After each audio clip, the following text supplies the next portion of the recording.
Selamat pagi, perkenalkan nama saya Natasha Odila dengan NIM 192002668. Perkenalkan, nama saya Alda Kristi dengan NIM 19170151. Nama saya Michelle Patricia Wijaya dengan NIM 192000007. Nama saya Nicholas Brandon Kusuma dengan NIM 192000029. Nama saya Stefania Abigail dengan NIM 192000037.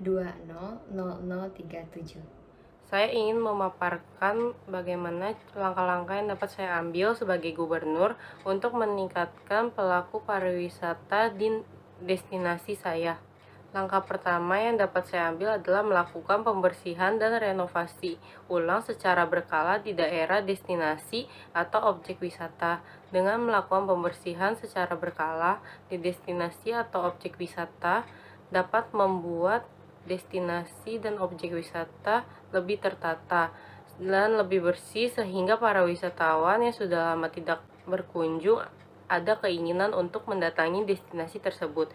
Setelah melakukan renovasi dan pembersihan secara berkala, biasanya para wisatawan akan tertarik dengan adanya tindakan tersebut.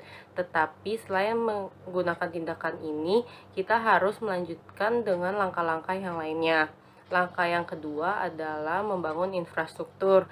Langkah ini biasanya kita lakukan di daerah terpencil atau destinasi yang menurut kita susah untuk dijangkau oleh orang lain, seperti pada saat kita mengunjungi suatu destinasi yang jalanannya berbatu dan sangat sulit untuk dilalui oleh kendaraan motor atau mobil, sehingga para pengunjung tidak memiliki minat untuk mengunjungi destinasi tersebut.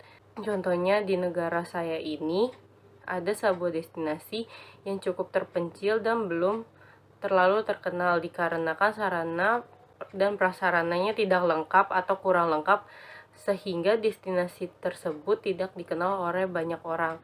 Hal tersebut dapat saya manfaatkan untuk meningkatkan para pelaku pariwisata. Setelah melakukan langkah kedua, selanjutnya kita akan memasuki langkah ketiga, yaitu mendorong perkembangan atraksi yang akan menjadi salah satu daya tarik dari destinasi di negara kita. Contohnya, suatu sanggar tari tradisional dan sangat terkenal, tetapi sanggar tersebut tutup dikarenakan kondisi keuangan dan dikarenakan oleh para pelaku wisata yang sudah jarang berkunjung dan ingin mempelajari tari tradisional. Tetapi apabila hal tersebut dibiarkan terjadi, tari tradisional kita akan menghilang dan para turis tidak akan mengetahui tari tradisional yang kita miliki. Sehingga yang harus kita lakukan adalah membantu sanggar tersebut untuk bangkit kembali dengan cara memberikan bantuan berupa dana dan menghimbau para generasi muda untuk mempelajari budaya kita. Dengan cara ini, para pengunjung yang ingin melihat atraksi-atraksi yang kita miliki merasa tertarik untuk datang kembali, sehingga para pelaku wisata dapat kembali ke destinasi tersebut untuk melihat atraksi yang kita buka.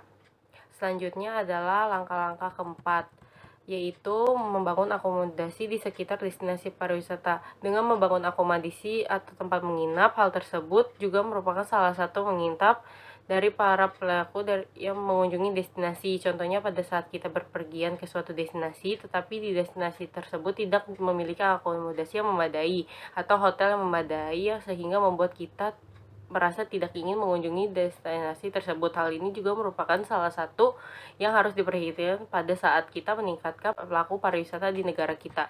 Selanjutnya adalah langkah kelima, yaitu meningkatkan kualitas amenitas di daerah sekitar destinasi tersebut, seperti membangun tempat-tempat penunjang para wisatawan untuk datang ke destinasi tersebut. Dikarenakan salah satu pertimbangan pelaku wisata adalah apakah daerah tersebut memiliki money changer atau ATM atau penunjang-penunjang lain yang membuat para wisatawan merasa dimudahkan. Ada juga hal lain yang membuat pertimbangan dari para pelaku wisata, yaitu rumah makan khas dari daerah tersebut, karena kebanyakan para YouTuber atau vlogger mereka biasanya sering mencari konten-konten yang menarik untuk dijadikan konten mereka di YouTube. Salah satunya adalah konten kuliner, sehingga ini dapat menjadi daya tarik para pelaku wisatawan untuk mengunjungi destinasi tersebut. Selanjutnya adalah langkah keenam, yang dapat kita lakukan adalah memperkuat promosi dikarenakan di destinasi di negara kita sekarang semua orang sudah berpindah pekerjaan menjadi YouTuber atau vlogger. Kita bisa memanfaatkan sumber daya tersebut untuk melakukan promosi di destinasi yang kita miliki. Contohnya, kita sudah melakukan langkah-langkah dari langkah pertama sampai langkah kelima, sehingga daerah tersebut sudah cukup memadai untuk menerima para wisatawan atau para turis. Dengan mengundang para YouTuber atau vlogger ke destinasi kita, hal tersebut bisa membantu dalam promosi dan dengan cara kita memberikan free atau memberikan diskon atau harga spesial kepada mereka yang sudah kita undang, sehingga kita juga mendapatkan keuntungan berupa promosi secara gratis untuk meningkatkan pelaku wisata di destinasi tersebut. Langkah ketujuh adalah pengembangan sumber daya manusia dan ajakan dalam berinvestasi. Ini merupakan salah satu langkah terakhir dan langkah paling penting dalam meningkatkan para pelaku pariwisata di negara kita. Hal ini dimaksudkan agar para sumber daya di negara kita tidak hanya bekerja sebagai blogger atau YouTuber saja. Dengan adanya ajakan untuk berinvestasi dan peningkatan sumber daya manusia, para masyarakat di sekitar destinasi wisata akan mendapatkan penghasilan yang lebih layak dan tidak hanya dari YouTuber atau dari vlogger saja. Hal ini dapat dilakukan dengan cara mengajak masyarakat di sekitar destinasi untuk mulai berinovasi kembali dengan cara membuat souvenir yang akan dijual kepada turis, sehingga membuat turis tersebut di destinasi tersebut mereka bisa membeli oleh-oleh untuk dibawa ke daerahnya. Membangun hubungan antar stakeholder kepariwisataan pada saat ini adalah salah satu peran yang sangat penting karena peran serta pihak sangat diperlukan untuk membantu mengembangkan pariwisata di daerah ini. Perubahan yang ada saat ini menuntut kita untuk berinovasi kreatif dalam mengembangkan dan menjaga eksistensi alam yang merupakan modal utama dalam pariwisata. Pariwisata adalah suatu bidang multidimensi yang memerlukan kerjasama antar stakeholders terkait di dalamnya. Membangun jaringan antar stakeholders merupakan suatu cara yang sangat baik untuk membangun pariwisata daerah yang terintegrasi, karena melalui kerjasama yang baik, pengembangan pariwisata daerah dapat jelas dan stakeholders tidak bekerja secara sendiri-sendiri. Selain itu, objek wisata alam saat ini sangat rentan mengalami kerusakan daya dukung lingkungan akibat perilaku masyarakat dan wisatawan yang berkunjung. Hal ini memerlukan kerjasama antar stakeholders karena untuk mengawasi dan mengedukasi masyarakat dan wisatawan dalam menjaga lingkungan alam dan lingkungan destinasi wisata. Di sini saya akan memberikan edukasi untuk masyarakat dan wisatawan yang berkunjung ke destinasi wisata. Teknik yang dapat dilakukan untuk mengedukasi masyarakat dan wisatawan seperti melalui media sosial, surat kabar, radio, media cetak, dan website. Bantuan dari berbagai lini stakeholder sangat diperlukan karena dapat menjaga lingkungan dan alam yang merupakan modal pariwisata di daerah kami. Salah satu destinasi wisata di daerah kami itu ialah Taman Nasional. Taman Nasional memang akhir-akhir ini berkembang karena keindahan alam, flora dan fauna menjadi destinasi yang sangat favorit. Bukan hanya warga lokal yang menggemari Taman Nasional kami, bahkan wisatawan luar daerah dan mancanegara. Taman Nasional digemari bukan hanya karena keindahan flora dan fauna dan alamnya saja, tetapi wisatawan itu gemar karena ingin menikmati pemandangan sekaligus berjalan-jalan di sekitar pemukiman.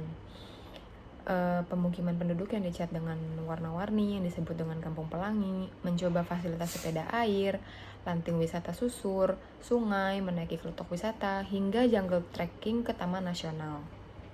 Melihat perkembangan tersebut, maka diperlukan usaha dari seluruh stakeholder untuk dapat bekerja sama untuk mengedukasi wisatawan dan masyarakat agar tidak membuang sampah sembarangan, tidak mengambil flora dan fauna, tidak merusak fasilitas atau aksi vandalisme, yang ada di lokasi objek wisata, serta menghindari kebakaran lahan. Hal ini harus dilaksanakan berkelanjutan agar predikat yang sudah diberikan kepada taman nasional di daerah kami atau di kota kami tetap bertahan sebagai kota taman nasional dikenal dalam maupun di luar daerah. Gerakan ini akan dilakukan secara berkelanjutan agar pesan edukasi pariwisata dapat bertanggung jawab dan merubah pola pikir masyarakat dan wisatawan untuk bersama menjaga lingkungan hidup dan menjaga lingkungan sekitar taman nasional agar tidak rusak dan selalu tetap aman, bersih, dan asri. Pariwisata adalah salah satu industri terbesar di dunia. Pariwisata merupakan industri yang sangat dinamis dan terus berubah. Tempat-tempat wisata seringkali rapuh, dan oleh karena itu memerlukan pengelolaan yang cermat. Banyak penulis telah memulai meneliti mengenai daya dukung dan keberlanjutan atraksi selama bertahun-tahun. Salah satu yang paling menonjol adalah Profesor Richard W. Butler, seorang ahli geografi dan profesor pariwisata. Dia datang dengan model yang disebut siklus hidup kawasan pariwisata atau Tourism Area Life Cycle. Model tersebut dapat digunakan untuk mempelajari atraksi wisata untuk melihat bagaimana destinasi berubah dari waktu ke waktu.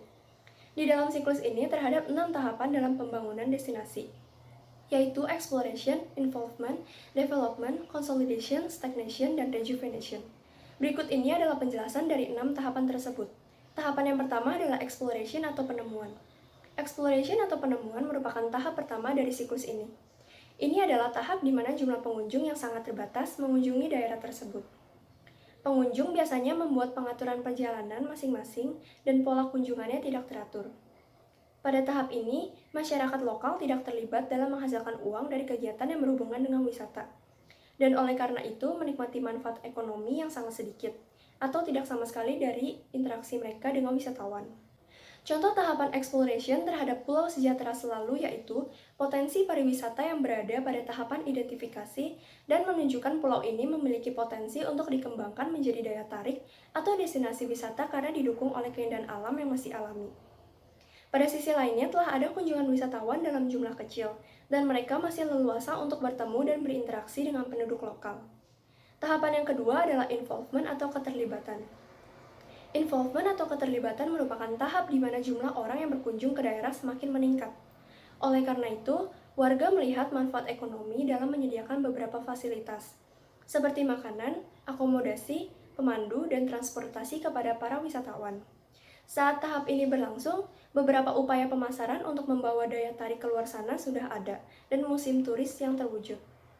Tahap ini memberi tekanan pada otoritas lokal dan nasional untuk berkontribusi pada pengembangan daerah dengan menyediakan dan meningkatkan infrastruktur transportasi dan fasilitas lainnya bagi pengunjung. Contoh tahapan involvement terhadap Pulau Sejahtera Selalu yaitu masyarakat lokal mengambil inisiatif dengan menyediakan berbagai pelayanan jasa untuk para wisatawan yang mulai menunjukkan tanda-tanda peningkatan dalam beberapa periode. Masyarakat dan pemerintah lokal sudah mulai melakukan sosialisasi atau periklanan dalam skala terbatas pada musim atau bulan tertentu. Misalnya pada liburan sekolah, terjadi kunjungan wisatawan dalam jumlah besar. Dalam kondisi ini, pemerintah lokal mengambil inisiatif untuk membangun infrastruktur pariwisata, namun masih dalam skala dan jumlah yang terbatas. Tahapan yang ketiga adalah development atau pengembangan. Development atau pengembangan merupakan tahap di mana daerah tersebut menjadi dikenal secara luas sebagai daya tarik wisata, sebagian karena upaya periklanan dan promosi yang gencar. Saat daya tarik menjadi terkenal dan populer, investor dan perusahaan wisata melihat peluang untuk keuntungan finansial. Akibatnya lebih banyak atraksi budaya dan fasilitas seperti hotel besar, restoran, bar, arena, dan pusat konvensi dikembangkan untuk melengkapi daya tarik asli. Namun, pada tahap ini, warga lokal kemungkinan besar akan kehilangan kendali dalam pengembangan kawasan. Contoh tahapan development terhadap Pulau Sejahtera Selalu yaitu telah terjadi kunjungan wisatawan dalam jumlah besar dan pemerintah sudah berani untuk mengundang investor nasional ataupun internasional untuk menanamkan modal di kawasan wisata yang sedang dikembangkan. Perusahaan asing telah beroperasi dan cenderung menggantikan perusahaan lokal yang telah ada. Artinya, usaha kecil yang dikelola oleh penduduk lokal mulai tersisih. Hal ini terjadi karena adanya tuntutan wisatawan global yang mengharapkan standar mutu yang lebih baik. Melanjutkan penjelasan dari rekan saya, berikutnya adalah tahapan keempat, yaitu consolidation. Consolidation merupakan tahap di mana sektor pariwisata menunjukkan dominasi dalam struktur ekonomi pada suatu kawasan. terdapat kecenderungan dominasi jaringan internasional semakin kuat memegang peranannya pada kawasan turis atau daerah tujuan turisme. Pada tahapan ini, Pulau Sejahtera selalu dipadati oleh turis. Jumlah turis yang datang melebihi jumlah penduduk yang ada, dan juga melebihi carrying capacities yang ada pada pulau tersebut, yang mengakibatkan kualitas layanan yang diberikan kepada turis cenderung menurun. Contoh dari menurunnya kualitas layanan yaitu yang pertama pada restoran. Terjadinya kesalahan yang diulang-ulang oleh pelayan restoran akibat dari banyaknya pesanan yang ada. Dan kedua, kelalaiannya pihak hotel akibat kamar hotel yang sudah penuh. Lanjut ke tahapan yang kelima adalah tahap stagnation. Merupakan tahapan di mana angka kunjungan tertinggi telah tercapai serta beberapa periode menunjukkan angka yang cenderung stagnan. Meskipun angka kunjungan kawasan wisata tersebut masih relatif tinggi, kawasan wisata tersebut sudah tidak menarik lagi bagi turis, khususnya turis internasional. Beberapa turis yang datang merupakan turis yang tergolong loyal dengan beberapa alasan. Pada tahapan ini, Pulau Sejahtera selalu masih tetap memiliki angka kunjungan yang tinggi. Namun, hanya berisi dengan turis yang loyal terhadap pulau ini. Karena pulau ini dianggap kurang menarik oleh turis, dari tahapan ini akan berlanjut ke dua kemungkinan tahapan, yaitu tahapan decline dan rejuvenation. Jika suatu kawasan tidak dapat bersaing dengan kawasan wisata yang baru, maka tempat tersebut akan mengalami kemunduran, baik secara spasial maupun jumlah. Kawasan wisata tersebut sudah tidak menarik lagi di mata turis, namun masih dapat dikunjungi, khususnya oleh turis domestik. Contoh yang terjadi pada tahap decline, yaitu Pulau Sejahtera selalu akan mengalami kemunduran yang secara signifikan, dapat mengakibatkan terjadinya kemunduran ekonomi pada pulau tersebut, dan dapat terjadinya terbengkalainya objek wisata yang ada pada tempat tersebut. Di sisi lain, jika ingin meneruskan kawasan wisata dan tidak kalah saing dengan kawasan yang lain, maka diperlukannya pembaruan dan perubahan terkait objek turisme tersebut. Contohnya seperti melakukan renovasi pada objek wisata dan penambahan objek wisata baru di pulau tersebut. Daya tarik wisata.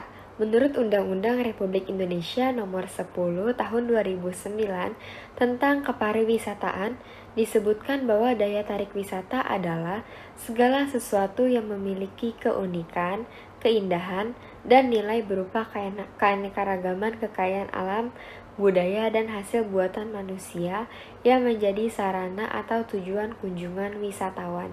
Daya tarik wisata juga disebut sebagai objek wisata yang berpotensi menjadi pendorong kehadiran wisatawan ke suatu daerah tujuan wisata. Menurut Suwantoro dalam bukunya, Dasar-Dasar Pariwisata mengatakan bahwa objek dan daya tarik wisata dikelompokkan menjadi: yang pertama, adanya sumber daya yang dapat menimbulkan rasa senang, indah, nyaman, dan bersih. Kedua, adanya aksesibilitas yang tinggi untuk dapat mengunjunginya.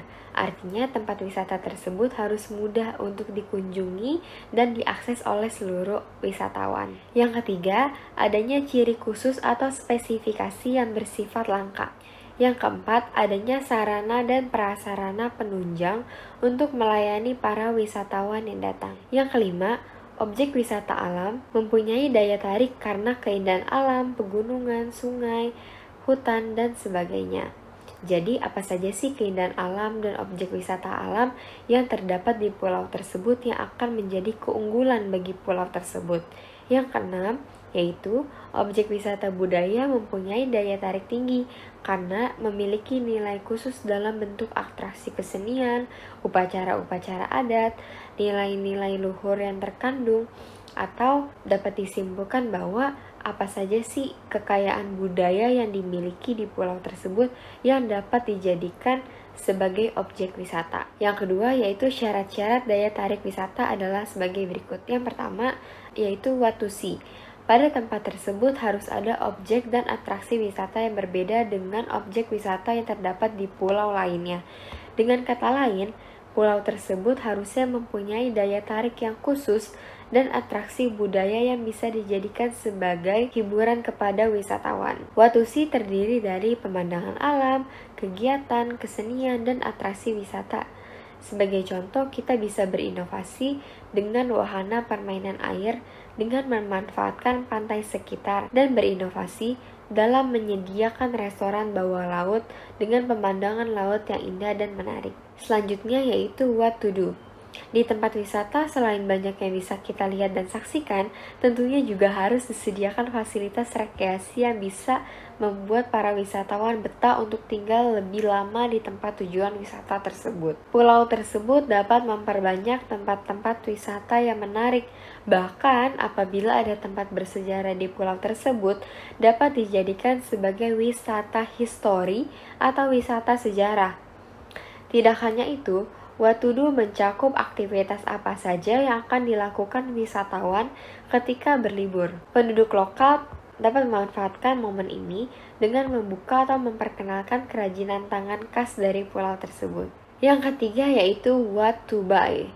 Tempat wisata harus ada beberapa fasilitas penunjang untuk berbelanja, terutama untuk membeli barang-barang cenderamata, barang-barang souvenir, yang merupakan hasil dari kerajinan penduduk setempat. Nah, barang-barang tersebut juga bisa dibawa pulang kepada wisatawan dan memperkenalkan kekayaan budaya dari daerah setempat. Yang keempat yaitu what to arrive. Pada bagian ini ada yang termasuk aksesibilitas, yaitu bagaimana cara kita mengunjungi tempat wisata tersebut. Kendaraan apa yang digunakan dan berapa lama kita bisa ke tempat tujuan wisata tersebut. Penduduk lokal dapat menjadi bagian dalam memfasilitasi kebutuhan wisatawan dengan menyediakan jasa sewa mobil kepada wisatawan. Dengan begitu, wisatawan akan lebih mudah dan mendapatkan kenyamanan ketika berwisata. Yang kelima yaitu what to stay. What to stay ini berhubungan dengan bagaimana sih wisatawan bisa tinggal untuk sementara selama berlibur. Sangat perlu untuk mempersiapkan penginapan-penginapan seperti hotel dan fasilitas penginapan lainnya. Akan tetapi tidak perlu hotel yang berbintang karena tidak sedikit ya kalau kita menemukan di pulau-pulau itu fasilitasnya masih kurang memadai. Cukup penginapan yang membuat nyaman dan wisatawan merasa aman. Pengelompokan daya tarik wisata digolongkan menjadi 3 jenis, yaitu yang pertama, daya tarik wisata alam, yaitu daya tarik yang berasal dari sumber daya alam yang berpotensi serta memiliki daya tarik bagi pengunjung, baik dalam keadaan alami maupun setelah adanya perubahan tempat wisata. Yang kedua, yaitu daya tarik wisata budaya, merupakan daya tarik yang menunjukkan kekhasan atau ciri khas suatu destinasi. Misalnya, upacara kelahiran, tari-tari tradisional, musik tradisional, pakaian adat, dan berbagai macam kebudayaan lainnya.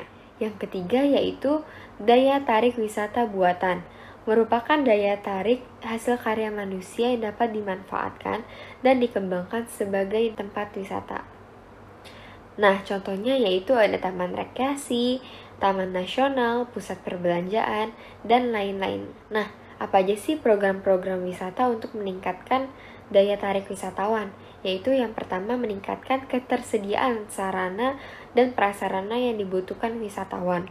Semakin banyaknya wisatawan yang mengunjungi tempat wisata, maka penyediaan sarana dan prasarana harus semakin banyak juga guna menjawab kebutuhan wisatawan. Yang kedua yaitu menyediakan paket wisata yang sesuai dengan kebutuhan wisatawan. Sebagai contoh, paket wisata untuk hopping island, atau paket wisata untuk menikmati permainan air, atau paket wisata untuk menikmati pemandangan laut, untuk makan di pinggir pantai, dan semuanya itu bisa disesuaikan dengan kebutuhan wisatawan. Yang ketiga yaitu menggali setiap potensi wisata budaya yang terdapat dalam pulau. Setiap pulau pastinya memiliki ciri khas atau kebudayaan khasnya. Untuk itu, kita dapat melibatkan penduduk setempat untuk memperkenalkan kebudayaan tersebut kepada wisatawan. Dengan adanya satu tempat yang berisi ciri-ciri khas yang menggambarkan kebudayaan daerah tersebut, seperti semacam museum. Yang keempat yaitu menggali setiap kekayaan alam yang dimiliki oleh pulau tersebut. Kalau tadi kita menggali kebudayaan ya, nah sekarang kita menggali mengenai apa saja sih kekayaan alam yang dimiliki pulau tersebut. Sebagai contohnya ialah Belitung. Belitung memiliki tanah liat putih atau yang kita kenal dengan kaulin yang sangat indah. Sehingga saat ini Belitung memiliki danau kaulin yang terbentuk dari ceruk besar bekas penggalian dan dimanfaatkan sebagai objek wisata. Yang kelima yaitu memperkenalkan atraksi khas kebudayaan setempat. Tidak sedikit wisatawan yang akhirnya tergerak untuk mendatangi daerah wisata karena adanya atraksi kebudayaan yang menggambarkan ciri khas daerah tersebut. Mereka senang untuk melihat keunikan-keunikan yang dimiliki yang digambarkan melalui sebuah atraksi. Selain kita fokus kepada pengembangan wisata, kita juga harus memperhatikan beberapa hal, yaitu pelestariannya. Pengembangan tempat wisata tentunya harus memikirkan kelestarian dan kelangsungan dari tempat wisata tersebut. Hindari pembangunan wisata yang dapat merusak daerah tempat wisata. Yang kedua ialah manfaat. Pengembangan wisata harus memberikan manfaat, baik manfaat ekonomi, sosial, maupun manfaat bagi lingkungan sekitar.